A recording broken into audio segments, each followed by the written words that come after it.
وقوف اضطراری کیا ہوتا؟ کسی نے بتایا کہ مزدلفہ میں عورتیں وقوف اضطراری کر سکتی چاہے کوئی عذر نہ بھی.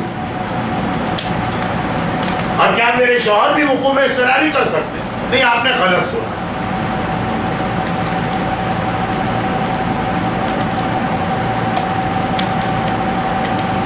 اب میں اور اپنی اسپیڈ بڑھا رہا ہوں، باوجود اس کے کہ مجھے احساس ہے کہ خواتین کے لیے 9:30 کا وقت کتنا زیادہ وقت ہوگا.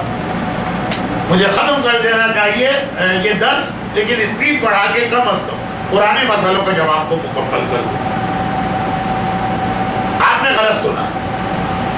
وقوف اضطراری یہ کہ مزدلفہ میں اگر کوئی آدمی جو اس کا اصل وقت ہے سورج نکلنے تک نہ پہنچ پائے تو پھر اسلام نے کہا اچھا سورج تو نکل آیا، مزدلفہ کا وقت تو چلا گیا، لیکن مجبوری کی وجہ سے تم اگر ظہر تک بھی مزدلفہ میں آ جاؤ 2 منٹ کے تو تمہارا حج صحیح ہوگا.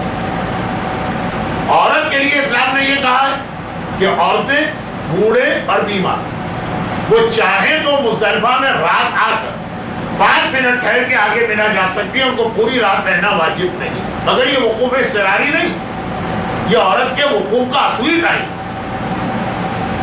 وقوف اضطراری کہتے ہیں جو مجبوری ہے. یہ مجبوری نہیں ہے، ایک عورت بالکل صحت مند ہڈی کٹی کوئی پرابلم نہیں، لیکن اس کے لیے مزدلفہ کا وقوف صرف 5 منٹ رات کو رکھا گیا. اچھا، اب شوہر کا مسئلہ یہ کہ اگر آپ بغیر شوہر کے اپنے خیموں تک نہیں جا سکتے، ضرورت ہے آپ کو شوہر کی، یعنی کوئی قافلے میں ایسا آدمی نہیں، تو وہ بھی آپ کے ساتھ رات کو وقوف کر کے آپ کے ساتھ خیموں میں چلے گی بنا.